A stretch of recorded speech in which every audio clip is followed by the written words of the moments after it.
Mina olen Arne Ansper, Kybernetica aktsiaseltsi tehnoloogiajuht ja Kristiina palus, et ma tuleks räägiks siis Euroopa digiidentiteedi kukrust. Ma ei lähe väga tehniliseks, ma üritan pigem anda seda konteksti, et mis ta on, mis ta olla võiks ja mis ta võib-olla olema saab. Ja kui teil on mingeid nagu spetsiifilisi küsimusi, te põrkute mingisuguste teemade või väljakutsetega, siis alati võite pöörduda, otsime abi. Et see siin on väga selline kui formaalne keeruline tekst, mis on suht-koht see, mis on faktid, et meil on seadus või määrus vastu võetud aprillikuus. Seal on palju muudatusi, võrreldes selle EIDAS 1-ga, mis meil on nüüd 10 aastat kehtinud. Ma siia välja korjasin need, mis seonduvad otseselt selle kukruga. Oluline on nüüd see, et liikmesriigid peavad hakkama kodanikele neid välja andma, seal on ka konkreetsed ajad, millal nad peavad seda tegema hakkama, ja see kukru funktsionaalsus on ära defineeritud. Seal on midagi, mis on nii-öelda tuttav, mis on meil juba olemas, näiteks ID-kaardis, meil on võimalik autentida, meil on võimalik anda allkirju, aga seal on ka täiesti uus teema, mis on seotud elektrooniliste tõenditega ja seal on uus kasutusviis, mis on seotud sellega, et siis ütleme elektrooniline tuvastamine füüsilises suhtluses, et kui kaks inimest saavad kokku näost näkku, siis üks saab teisele selle kukru abil tõestada, kes ta on või mis ta on, mida meil praegu ei ole. Nüüd, kui me selle natukene lihtsamates sõnades ja arusaadavamalt ümber sõnastame, et mis see kukkur on, siis see on mobiilirakendus. Võib-olla teoreetiliselt saab ta olla ka mitte mobiilirakendus, aga põhimõtteliselt praktiliselt kindel on, et kõik kukrud saavad olema mobiilirakendused. Siis saab kõigepealt autentida selle omanik üle interneti kõikvõimalikele teenusepakkujatele. Teenusepakkujaid nimetatakse seal tuginevateks osapoolteks, inglise keeles relying party, küberitõlkes sõltlane, põhimõtteliselt, aga see on tegelikult see, kes sind autendib. Igasugused pangad, telkod, kes iganes tegelased on. See on seesama asi, mida täna saab teha ID-kaardi, mobiil-ID, Smart-ID puhul Eestis. Saab anda digiallkirju, täpselt nii nagu praegu saab. Digiallkirjade koht on see, mis võib-olla praktiliselt üldse ei muutu, seal on kõige väiksemad muudatused.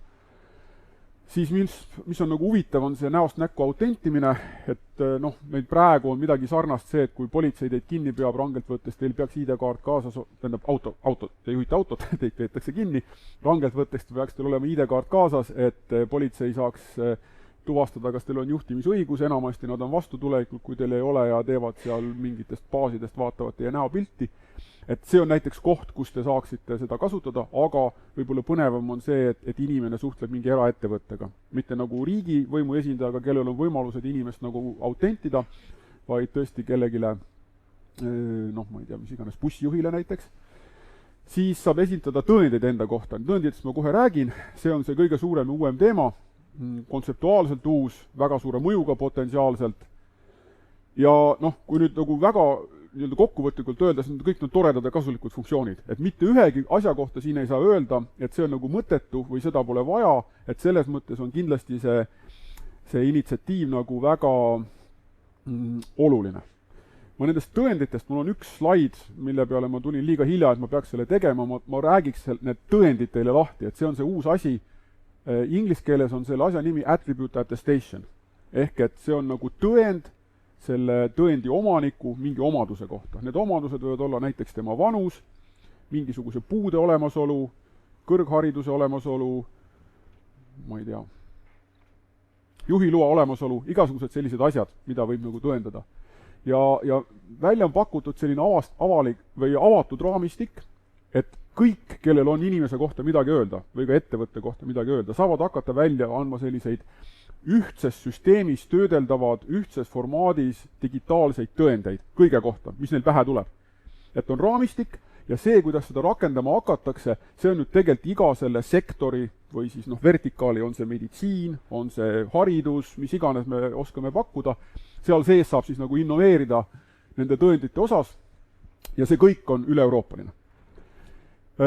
See tõend on nagu sertifikaat, et kui praegu ID-kaardi peal on 2 sertifikaati, on autentimiseks ja allkirjastamiseks, siis noh, need tõendid on ka nagu sertifikaadid, aga neid on nagu piiramatu arv, et sul võib seal, nii-öelda seal walletis võib sul olla, ma ei tea, 100 000 tõendit põhimõtteliselt.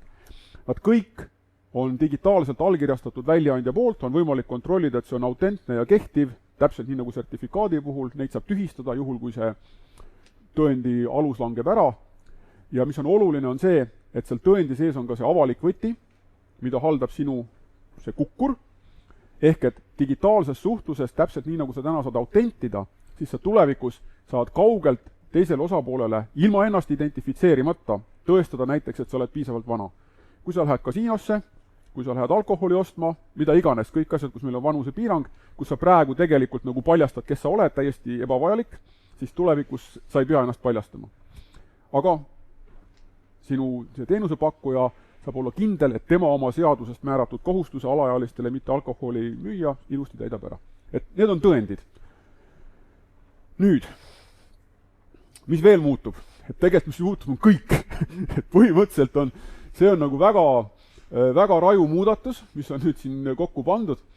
Et kui me hakkame vaatama, et meil on see EIDAS 1, mis on nüüd kehtinud, mis on nagu välja ehistatud üle-euroopalise, kõik riigid kind of toetavad seda, et mis on need klotsid, millest see on kokku pandud, siis kui me jätame selle digiallkirja nagu kõrvale, siis noh, põhimõtteliselt kõik muu tuleb teistmoodi teha.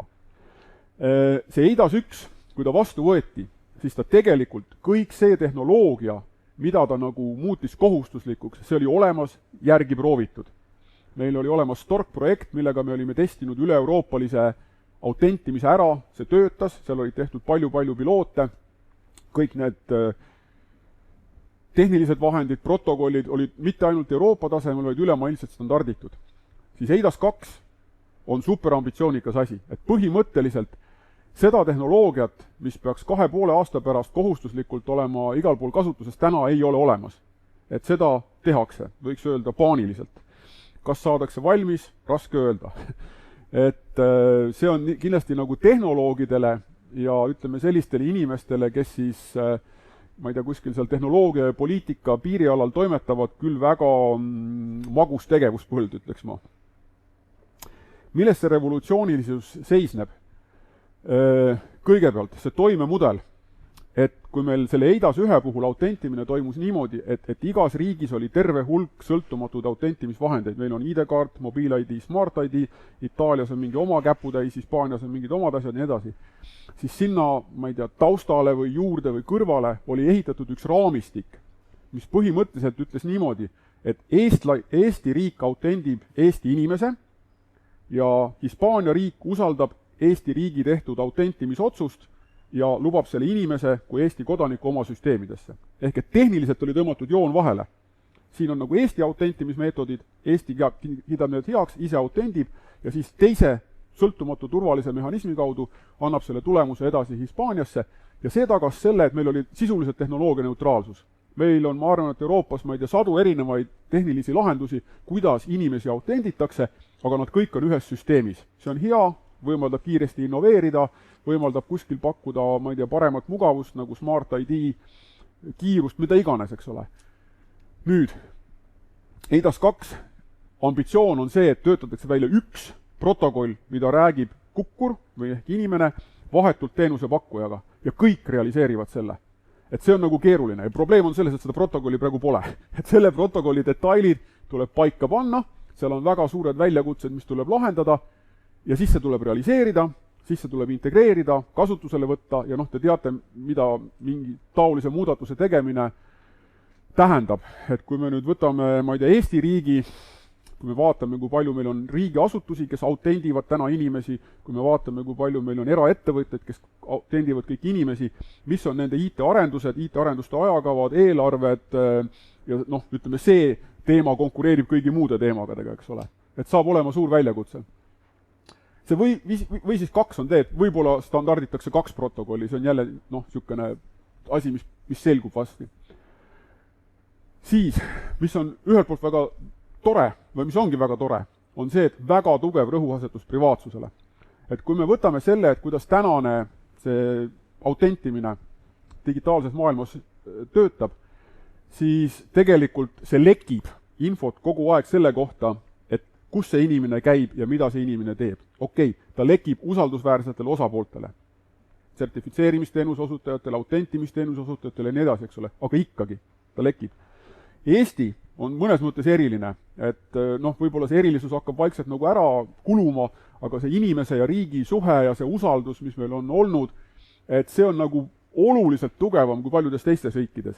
Ja miks on see, miks seda Eesti mudelit ei õnnestu väga paljudes riikides rakendada, ongi just see, et inimesed ei usalda sellisel viisil riiki, tihti riik ka failib, ei saa nagu hakkama, ei kaitse andmeid, tegelikult ebaõnnestub, on ebapädev, eks ole, meil ei ole Eestis seda olukorda. Ja see on nagu see probleem, mida kindlasti ka üritatakse lahendada. Ehk et põhimõtteliselt need samad tõendid, mida välja antakse, tõendi välja anda iial teada, ei tohi iial teada saada, kus sina seda tõendit kasutasid, kellele sa seda esitasid. Kõlab nagu väga õilse põhimõttena, aga samas neid tõendeid peab saama tühistada. Ja kuidas me nüüd lahendame tõendite tühistamise probleemi sellises mastaabis, nagu meil on, kogu Euroopa elanikkond potentsiaalselt, kui me võtame need transaktsioonid, mis toimuvad, me räägime miljarditest transaktsioonidest päevas, miljarditest tõenditest, kuidas me nüüd selle tühistamise kontrolli sisuliselt reaalajas teeme niimoodi, et see väljaandja ei tea, see on keeruline probleem. Siin on lahendused olemas, aga lahendused on väga keerulised. Siis teenusepakkujad ise ei tohi teada saada, kes nendega suhtleb. Et kui meil on, ütleme see, ja see on nagu uus asi, et kui meil autentimise puhul tegelikult ainukene mõte on selles, et ma saan täpselt teada, kes minuga suhtleb, ja see teada saamine on nii kõva, et kui mul on probleem, ma lähen kohtusse ja ma ütlen, et näed, ta autentis ID-kaardiga, järelikult see on tema, kuni tema kaart ei ole tühistatud. Siis siin, kui meil on näiteks mingi vanusetõend, ma autendin ennast, või ma ei tea, lähen ühte kohta, lähen teise kohta, mul on erinevad tõendid. Isegi kui need teenusepakkujad tulevad kokku ja ütleb, et kuulge, profileerime, mis iganes põhjusel. See on privaatsusriive, seda ei tohi juhtuda, ja see tehniline lahendus peab selle välistama. Et isegi kui kõik teenusepakkujad kollaboreeruvad, siis nad ei saa sinu kohta rohkem teada, kui igaüks neist üksikult sinu kohta teada saaks. Jällegi, tehniliselt võimalik, jällegi väga keeruline. Uus asi, mis tuleb juurde, mida Eestis ei ole olnud, on teenusepakkujate registreerimine. See on nagu ütleme niimoodi, et Eestis on ta nii ja naa, et mobiil-ID ja smart-ID kasutamisel need teenusepakkujad peavad ennast registreeruma, kuna see ongi online teenus, eks ole, seda ei saa muud moodi pruukida. ID-kaardi puhul see ei ole niimoodi, et ID-kaardiga autentimist võid igaüks teha. Programmeerib oma süsteemi ära ja teeb mitu korda. See ei ole üldse see, kuidas näiteks Saksamaal autentimine töötab. Saksamaal on see võimalus, et üks asutus või ettevõte saab inimest autentida Saksa ID-kaardiga, tähendab, et see asutus peab vastama teatud nõuetele. Ja sisuliselt sama idee tuleb praegu nüüd siis EIDAS 2 sisse, et kõik, kes hakkavad neid tõendeid vastu võtma, inimesi autentima, tuleb registreerida. See ei ole veel päris selge, kas siia tulevad ka mingisugused kas see on kuidagi keerukam ja kõrgemate nõuetega protsess, aga mõte on selles, et kui inimene mingis suhtluses on, siis ta selgelt teab, kellega ta suhtleb. Et ei ole võimalik, et ta ei tea nüüd, kellele ta ennast autendib või kellele ta oma tõendit esitab, eks ole. Okei. Kõik on väga õilsad mõtted, aga väga raskelt teostatavad. Tehtavad, aga keerulised. Siis edasi. Sisuliselt on välistatud, ühesõnaga, on väga tugevalt sisse kirjutatud vabavara nõue. Ehk et kõik see, mis on kukkur ise, mis jookseb sinu telefonis, peab olema vabavaraline. Jah, seal saab kasutada mingisuguseid kommertsiaalseid litsenseeritud tehnoloogiaid kuskil seal back-endides, aga see läheb keeruliseks. Kõik peab olema tasuta. Sisuliselt peab kõik olema tasuta. Üks asi, mille eest ei ole keelatud tasu küsida, on tõendite väljastamine. Siis kolmas asi on see, et soovitakse tagada Euroopa tehnoloogilist suveräänsust. Et kui meil on riistvara tuleb Hiinast ja tarkvara tuleb USAst ja Euroopast ei tule mitte midagi, siis selles nähakse suurt probleemi ja soovitakse, et see kontroll ei oleks Euroopast väljas. Väga loogiline ja mõistlik soov, aga kuidas me seda teostame? Kui me võtame selle praeguse EIDAS 1 ja selle raamistiku, mis meil on, kui me võtame kvalifitseeritud digiallkirjad, kõrge tasemega autentimise, see on nagu reaalselt väga turvaline. See on sertifitseeritud. seda sama soovitakse pakkuda, aga soovitakse, et oleks Euroopa oma sertifitseerimisskeem. Selle probleem on see, et seda pole, see tuleb välja töötada ja riigid peavad seda toetama. Riigid peavad suutma seda sertifitseerida ja nii edasi. Võib-olla Saksamaa ja Prantsusmaa suudavad, ma ei tea, Itaalia, Hispaania ka, Eesti jaoks see kindlasti on väga suur probleem, sest see on väga suur töö.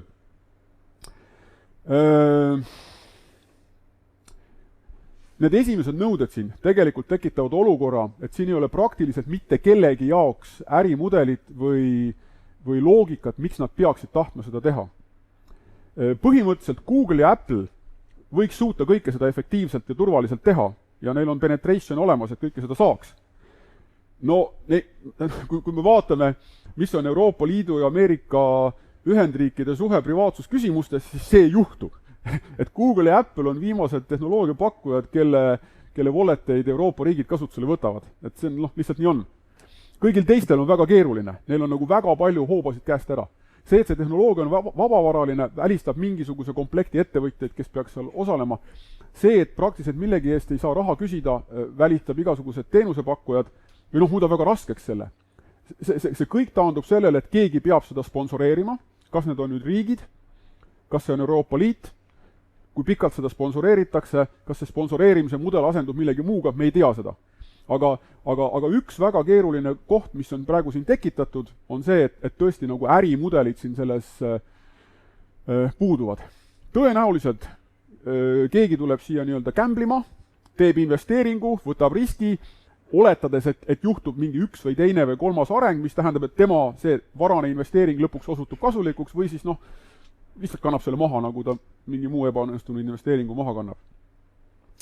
Et see on nagu see murekoht tegelikult, et väga suured ambitsioonid, enamus nendest ambitsioonidest on nagu õigustatud ja head, aga mõned on nagu sellised kaheldavad, ma ütleks, et ei ole küll läbi mõeldud. Siis võib-olla on nagu huvitav ka mõelda selle üle, et miks selline muudatus tehti. Et üks reaalne probleem oli see, et see EIDAS 1 ei olnud riikidele piisavalt kohustav. Et nagu see raamistik oli olemas, aga see raamistik oli tühi. Et meil oli palju riike, kus kodanikul reaalselt ei olnud võimalus hankida endale sellist autentimisvahendit, mis oleks sinna sisse sobinud ja mis oleks olnud piisavalt kõrge tasemega, et seda teises riigis nagu kasutada. Nüüd EIDAS 2-ga üritatakse see nagu 100% see eesmärk täita, et kui meil on selle aastaks 2030 seotud nagu eesmärgid, et kõigil kodanikel oleks turvaline identiteet olemas või vähemalt see oleks nagu näpu vibutuse kaugusel, et siis seda see EIDAS 2 kindlasti nagu tahab täita. Siis väga huvitav asi on see alternatiivse identiteedi käsitluse nagu toetamine. See on niisugune asi, millest peaks võib-olla pikemalt rääkima, et mis asi on identiteet. Et kui me võtame nagu eestlase või Eesti inimese, siis identiteet on nimi, isikukood, põhimõtteliselt ongi kõik, eks ole. Ja kui sa identiteeti tead, siis sa saad kuskilt registritest selle info kätte, et kes ja mis tal õigused ja asjad on, eks ole. Kui me läheme kuskile, ma ei tea, UK või US, siis need inimesed mõtestavad identiteeti kui kogu info, mis käib minu kohta. Et see on natuke filosoofiline, eks ole, identiteet ongi kõik teadmised minu kohta, ongi minu identiteet. Ja mul võttis sellest arusaamine väga pikalt aega ja kui ma ühel hetkel sain aru, et need inimesed, kes räägivad self-sovereign identity'st ja sellest, kuidas inimene ise oma identiteeti haldab, siis nad ei räägi sellest, et mis mu nimi või isikukood on, vaid nad räägivad sellest, et kogu info, mis minu kohta käib, on minu käes ja mina ütlen või mina ise jagan sinule, kui mul seda vaja on, kui see on mulle kasulik ja kellelegi teisele ma seda ei anna. Et see on nagu see mõte, et kui Eestis on see süsteem see, et siin on register, mis on seaduse alusel loodud ja kuhu on kogutud inimese kohta info ja siin teine asutus seadusele kohaselt saab seda infot selleks, et osutada inimesele mingit teenust, eks ole, siis nende mõte on see, et okei, riik on võib-olla kogunud minu kohta mingisuguse info, ta on mulle väljastanud tõendi ja kui ma tahan teenust, siis ma ise annan selle tõendi või ei anna. Aga sellel asutusel ei ole nagu põhimõttelist võimalust sealt registrist seda küsima minna. Ja see aitab siis, kui see riik on äpu, kui seal ei ole infoturvet, kui kõik lekib, kui kuritarvitatakse, ollakse inimese vastu vaenulikud ja nii edasi, eks ole. Jah. Kiire täpsustus, aga miks see võiks seda kasutada ikkagi sama põhimõttel, et teoreetiliselt, et kui sa oled oma nõusolek andnud, siis ikkagi saab pärida nagu kolmandat asutusega. aga ma praegu üritan selgitada seda ideoloogiat, et kust tuleb nagu üks motivatsioon, et miks neid tõendeid ja neid kukruid on vaja, eks ole. Seal üritatakse vältida seda, et seal tegelikult tahetakse, et see riigiasutus oleks tegelikult kogum omavahel mitte suhtlevaid niisuguseid asju ja siis inimene ise nagu peegeldab seda infot, mis talle on vajalik ja otstarbekas nende vahel, eks ole. Et maksimaalne kontroll inimesele, minimaalne võim riigile, et see on nagu see lähtekoht, kus see nagu pihta on hakanud.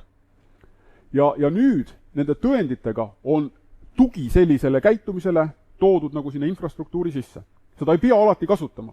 Et miski ei välista, et me samamoodi nagu me praegu autendime ja küsime registritest seda infot, me saame seda teha. Põhimõtteliselt on oht, et ühel hetkel üle-euroopaliselt otsustatakse, et okei, et aga vaata selle jaoks me seda enam ei luba. See on kindlasti areng, mis oleks väga halb, sest, ma ei tea, mul vist ei ole seda siin kirjas, aga kui me räägime proaktiivsetest teenustest, kui me räägime riigi protsesside automatiseerimisest, siis see, et kõik käib nagu inimese orkestratsiooni kaudu, see nagu tõmbab sellele vee peale. See tegelikult muudab riigi palju-palju ebaefektiivsemaks ja riigi aparaadi ebaefektiivsemaks ja riigi enda vähem konkurentsivõimelisemaks. Et see on niisugune kindlasti negatiivne areng, kui see juhtuma peaks. Aga jah, see on kindlasti üks väga tugev motivatsioon, et tugi sellele tuua sisse, sest Euroopas on ka riike, kes nii mõtlevad. Ma usun, et mingisugune mõte oli see, et nagu tugev jälg ajalukku jätta, et kui see õnnestub, siis need, kes selle otsuse tegid, kindlasti neid meenutatakse. Ma arvan, et see privaatsuslobi on samuti, ma ei ütle seda negatiivses mõttes praegu, see on kindlasti nagu ka vajalik.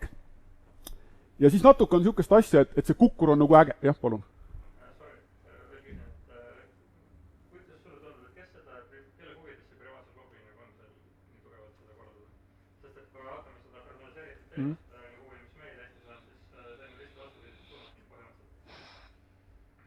Ma ei ole nagu väga nagu analüüsinud, aga minu tunnetus endas on see, et tegelikult on väga palju selliseid vabamõtlejaid, kes nagu tegelikult tahavad, et oleks privaatsust rohkem ja kellel on nagu päris kõva hääl. Ja see nagu, peegeldub siin.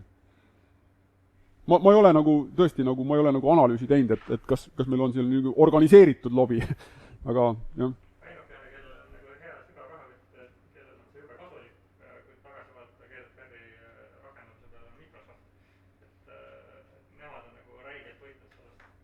Okei, ma ei pidanud Microsofti siin silmas küll praegu. Nii, siis see kukru metafoor ise on kindlasti väga äge.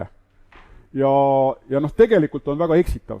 Et mulle endale sellised metafoorid üldse ei meeldi, mis nagu nad tekitavad nii palju valesid ootusi, mida tegelikult nagu tehniliselt ja nagu ei ole nagu ratsionaalne, et parem ärgu teda olgu.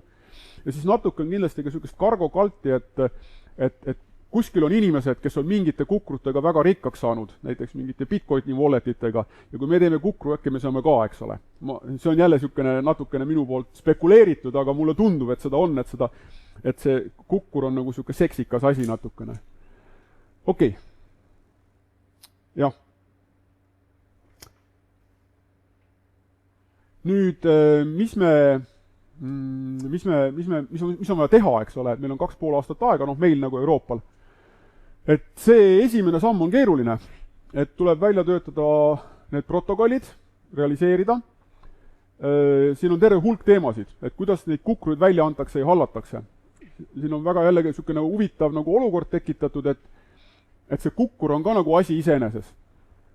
Et see kukru väljaandmine ei ole mitte lihtsalt see, et keegi kirjutab äpi ja publitseerib selle kuhugi sinna story ja sa laed alla ja installeerid, vaid seal on mingisugused sammud, mille läbi sinu telefonis oleval äpil tekib mingi seos selle väljaandja süsteemiga, seda kukrut saab tühistada, ja see tühistamine peaks tegelikult kaasa tooma kõigi tõendite tühistamise, või ma ei tea, kas just tühistamise, aga nagu mitte toimivaks muutmine, mis on sinu kukrusse välja antud, mis on nagu mõistlik, selleks, et kui tõesti juhtub, et keegi su telefoni nagu koos PIN-koodiga nagu enda ette saab, et siis ta nagu sulle liiga palju kahju ei saaks teha.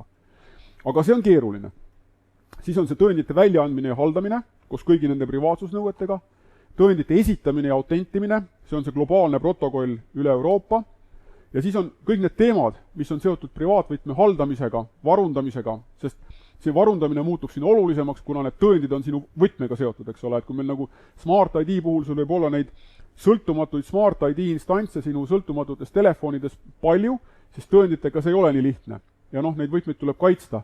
Ja siin on jällegi nüüd keeruline olukord, et kui meil ID-kaardi puhul on nagu üks tehnoloogia, mobiil-ID puhul on teine tehnoloogia, Smart ID puhul kolmas, eks ole, et see kukkur vajab veel midagi neljandat. Et, ja seda sellist, mis oleks nagu piisavalt tehnoloogia neutraalne, mis ei oleks nagu Google'i, Apple'i, Samsungi, ma ei tea, Huawei kontrolli all tegelikult. Väga vähe varianti jääb järgi ja need ei ole veel piisavalt küpsed.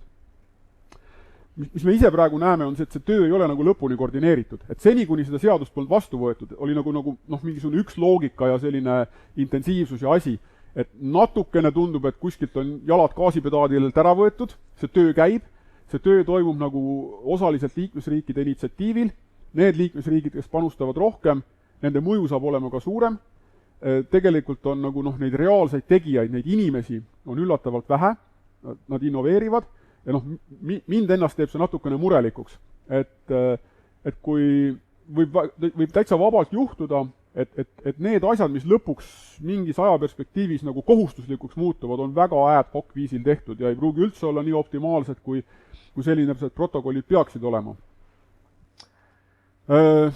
Siis kindlasti on vaja, et liikmesriigid teeks igasuguseid asju.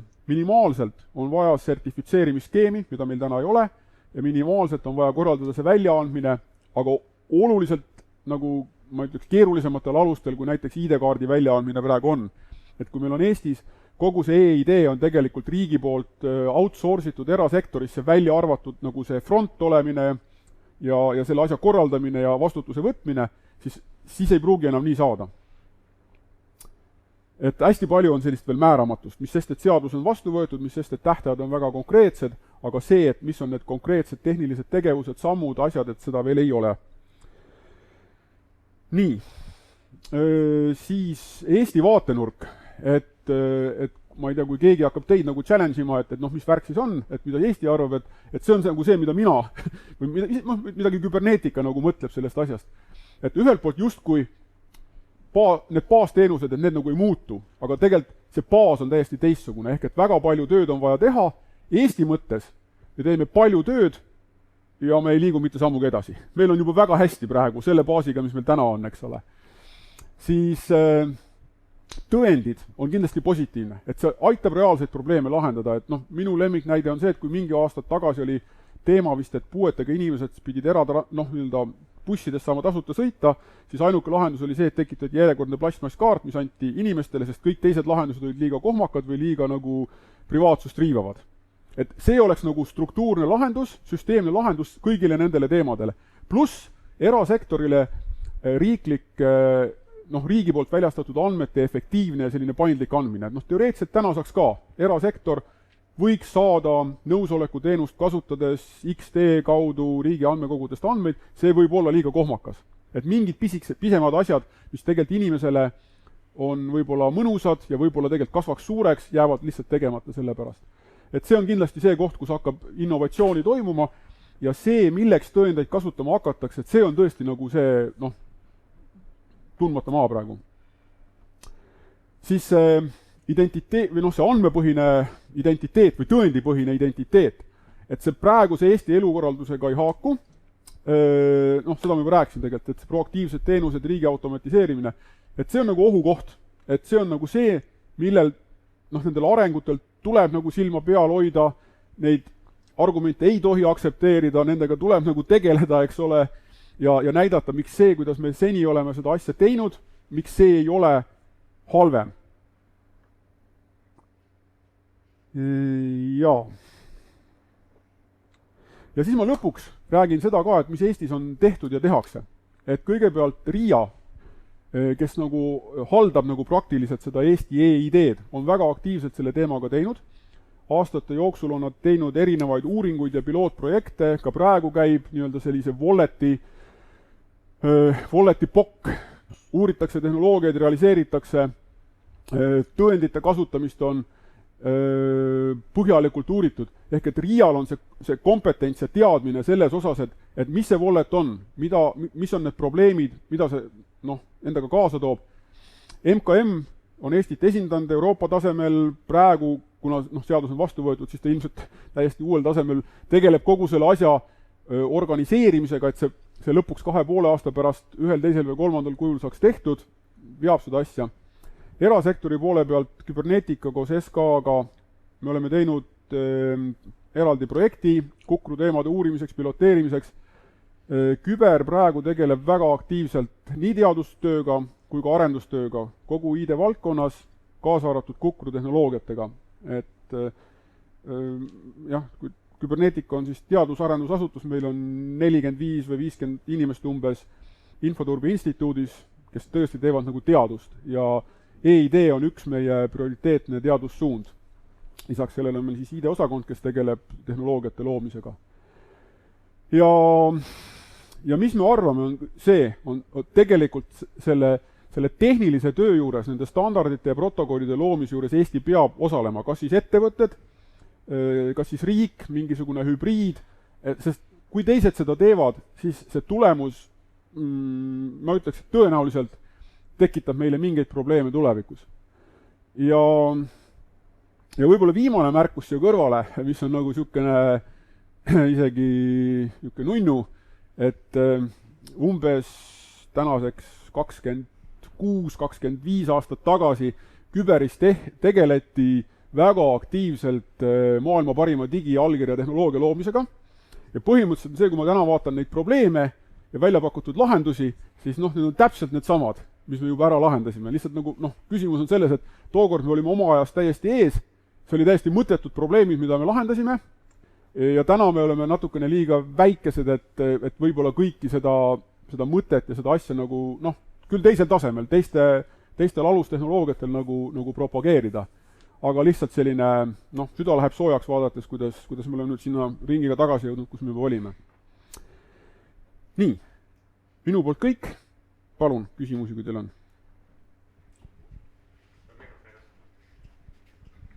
Ma küsiks seda, et kuidas tundub, et kas teie poolt, Küberi poolt on nagu näha mingisugust valgustunne lõpus ka, et mis tehnoloogia selle walleti võiks siis ära täita, mida siis saaks nagu kasutada niimoodi üle-euroopaliselt autentimiseks? Ei, tähendab, neid tehnoloogiaid on terve pinu. Ja ütleme see, et kui me räägime sellest ühest protokollist, millega hakatakse autentima, et seal on nagu 2 kandidaati, et üks on see nii-öelda digitaalse juhiloa standard ja teine on siis V3C Verifiable Credential standard. Aga probleem on selles, et kui sa võtad nii, nagu nad praegu on, siis sa saad nendega lihtsalt nii-öelda alamülesandeid lahendada. Aga kui sa võtad kõik need privaatsusnõuded juurde ja üritad lahendada seda maksimumülesannet, mida tegelikult nagu peaks lahendama, siis mitte ükski neist ei sobi. Sa pead neid kõiki arendama edasi, tegema sinna mingeid külgnevaid protokolle, profileerima ja see lisab nagu keerukust sinna. Nad on kõik juba väga keerulised protokollid. Ja see on nagu see koht, et kui meil on nagu lihtne probleem ja lihtne lahendus, meil on 2-3 lahendust, me jaksame nagu vaielda ja valida neist nagu kas parima või vähemalt sellise, mis on nagu good enough, eks ole. Siis siin, kuna need valikud on nii keerulised, me iial ei suuda neid kõiki nagu keerulisi valikuid, meil on nagu randomiga mingisugused kohmakad valikud ja neist randomiga valitakse lõpuks üks, eks ole. Ja see on täiesti kindlasti ebaoptimaalne lahendus. Et see on nagu see probleem. Aga siis on eraldi probleemid, kuidas me kaitseme privaatvõtit. Et ID-kaardi puhul tegelikult see tugevus tuleb sellest, et meil on sertifitseeritud chip, mis enamasti välja arvatud aastal 2017 on okei. Ja sealt tuleb see nagu turvalisus ja see risk saab maandatud. Siis siin on meil see, et mobiiltelefonid on nagu kirjud koerad. Nad on praktiliselt kõik sertifitseerimata, välja arvatud mõned Samsungi mudelid. Öelda kõigile Euroopa kodanikele, et palun Samsung S24 ja siis olete kodanikud, et see ei ole ilmselt nagu lahendus. Ja seal tundub, et ei ole ka selliseid ärimudeleid, võib-olla siin tekib ärimudel, ma ei tea, võib-olla need telefonitootjad nagu hakkavadki müüma, eks ole, nagu, ma ei tea, wallet compatible phone, eks ole, mis on 10 eurot kallim ja lõpuks nagu ostetaksegi neid, ka variant. Aga privaatvõtme kaitsmine, see on nagu see, kus nagu küber väga palju panustab, kuna meil on splitki tehnoloogia, mis lahendab selle probleemi universaalselt, aga seal on eeldused ja siin tekib väike clash sellega, et kõik on open versus meil on oma patenteeritud tehnoloogia ja oma huvid, eks ole, et aga see, ütleme, privaatvõtme kaitse on, seda saab eri viisidel teha. pigem on need asjad, mis nagu noh, interoperability ja koostöö ja noh, ma ei tea, kuidas me tõendeid tühistama hakkame, et siin on jah, palju teadust on vaja teha, see ongi nagu traagiline, et kõigepealt tuleb teadus ära teha, siis tuleb see inseneritöö ära teha, siis tuleb katsetada, siis failitakse, siis minnakse tagasi ja seda tehakse 4-5 ringi, eks ole, ja siis on nagu standard, mida võiks sellises mastaabis nagu rakendada. Jah, palun. On meil üldse mingit ettekujutust, kui palju see läheb Eesti riigile maksma? Ei. Ja kas üldse meie peaksime selle eest maksma? Ja aha. Mul on nüüd järgmine kas-küsimus, aga laiendage natuke. Kas see tähendab meie jaoks 2 paralleelset süsteemi? Sest me nägime praegu riigi äppi, kus olid samamoodi kõik meie dokumendid välja toodud.